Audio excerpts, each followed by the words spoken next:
가끔 의뢰인 중에 심부름센터나 흥신소를 통해 상대방의 뒤를 캐어봤다, 상간녀의 집 주소를 알아내왔다, 모텔을 급습하였다 하면서 불법적으로 수집한 증거들을 가지고 오시는 경우가 있는데,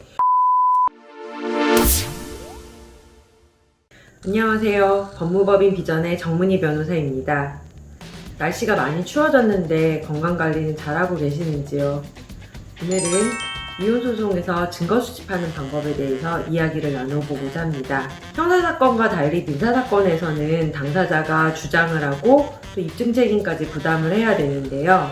사실 일반인들 입장에서는 증거 수집을 한다는 것이 쉬운 일은 아닙니다. 어떠한 증거를 어떠한 방법으로 수집해야 되는지 잘 모르는 상황에서 변호사들은 증거가 없으면 안 된다고 하고, 안 그래도 이혼이라는 정말 너무나 힘든 상황에서 증거까지 수집해야 된다고 하니 의뢰인들은 멘붕에 빠지기도 합니다. 침착하게 증거를 모으더라도 예상치 못한 증거가 나오면 멘탈이 무너지는 경우도 많이 있고요. 그래서 제 입장에서도 그런 의뢰인분들한테 증거 더 모아오라고 이야기하는 것이 쉬운 일은 아닙니다. 반면에 분노에 사로잡히셔서 무차별적으로 증거를 수집하시는 경우도 있습니다. 어디서 구하셨는지 사람을 써서 미행을 붙이기도 하고, 자동차의 위치 추적 장치를 달기도 하고, 심지어는 핸드폰에 스파이 앱을 깔아서 상대방의 핸드폰에 있는 모든 정보를 긁어 오시는 경우도 있습니다. 이러한 경우에는 형사처벌을 받을 수도 있기 때문에 절대 다시는 그런 일을 하지 말라고 강력하게 권고하기도 합니다. 그렇다면 이혼소송에서는 어떻게 증거를 수집해야 할까요? 절대 하면 안 되는 방법과 할 수 있는 방법에 대해서 나누어서 설명드리도록 하겠습니다.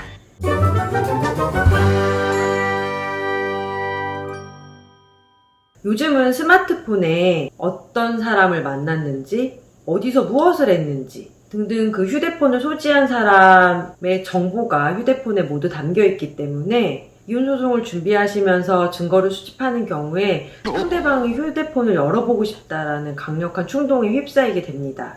보통 스마트폰에는 비밀번호가 설정되어 있는데, 이혼소송을 생각할 정도로 부부 사이가 나쁜 경우에는 상대방의 비밀번호를 모르는 경우가 대부분이겠죠. 그런 경우에 이런저런 비밀번호를 조합을 한다거나, 아니면 원래 알고 있었던 비밀번호를 쳐서 들어간다거나, 아니면 해킹을 하는 방법 등을 통해서 상대방의 휴대폰에 있는 문자나 카카오톡 대화 내용, 이메일 등의 정보를 수집하는 행동은 정보통신망법이나 형법 위반에 책임을 질 수도 있기 때문에 그런 방법은 절대 하시면 안 됩니다.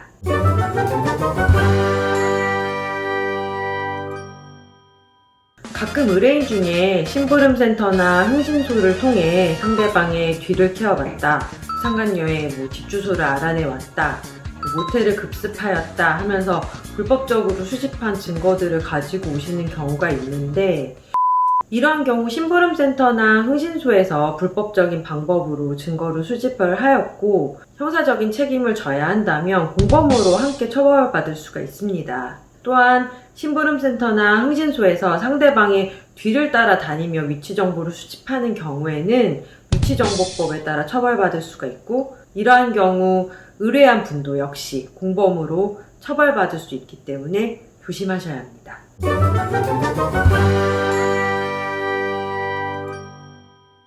간통죄가 존재했던 시절에는 경찰관을 대동하여 모텔방 등을 급습해서 증거를 가지고 오시는 경우가 있었는데, 요즘에는 그렇게 하지를 못하니까 몰래카메라 등을 설치해서 성관계 장면을 녹화해 오시는 경우가 종종 있는데요. 이런 경우에는 성폭력 처벌법상 카메라 등 이용 촬영죄에 해당될 수가 있습니다. 형도 굉장히 무겁기 때문에 이런 경우 절대 몰래 촬영하시는 것은 하지 않으셔야 합니다.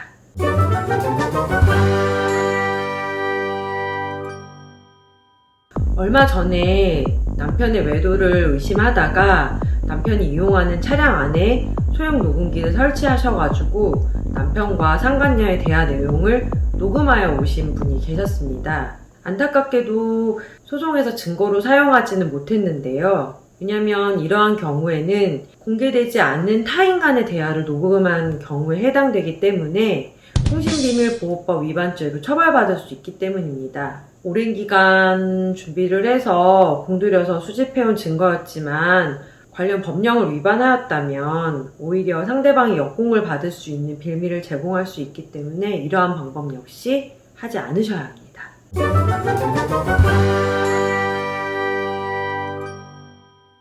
앞서 상대방이 다른 사람과 대화하는 내용을 몰래 녹음하는 것은 처벌받을 수 있다고 말씀드렸는데요. 그와는 달리 대화자 중 한 명이 대화 내용을 녹음하는 것은 괜찮습니다. 그렇기 때문에 상대방과 통화한 내역이 녹음된 녹음본을 제출을 하신다든지 상대방과 주고받은 메시지나 카카오톡 대화 내용을 제출하시는 것은 상관없습니다.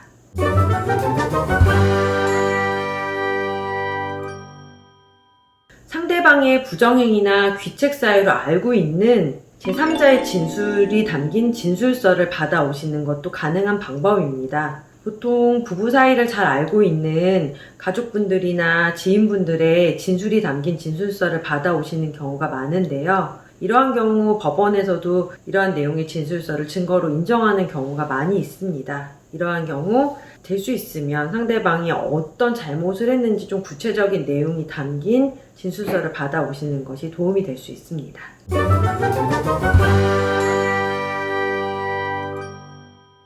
소송 과정 중 금융거래 정보 제출 명령을 통해 상대방이 사용한 신용카드 내역이라든지 예금 거래 내역 등을 확인할 수 있고, 이를 근거로 상대방이 언제, 어디서 무엇을 하였는지 유추할 수 있습니다. 결국 이를 통해서 상대방의 귀책 사유까지 입증할 수가 있는데요. 금융거래 제출 명령을 잘 활용하신다면 증거 수집에 큰 도움이 될 것입니다. 민사의 경우 형사와는 달리 법원에서 상대방의 귀책 사유를 직접적으로 인정할 수 있는 증거를 제출해야만 인정해 주는 게 아니라 간접적인 증거를 제출하여도 좀 너그러이 인정해 주는 경향이 있습니다. 특히 이혼 소송의 경우 더 너그럽게 인정해 주는 경향이 있는데요. 너무 증거 수집에 몰두한 나머지 범법 행위를 저지르면서까지 증거를 수집해 오실 필요는 없다는 점 기억해 두시기 바랍니다.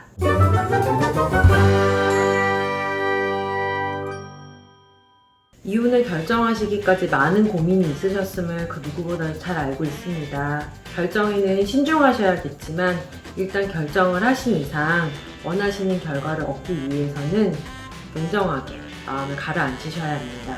특히 소송은 증거 싸움이기 때문에 증거 수집 과정에 있어서는 냉정하게 상황을 판단하시고 신중하게 접근하시기 바랍니다.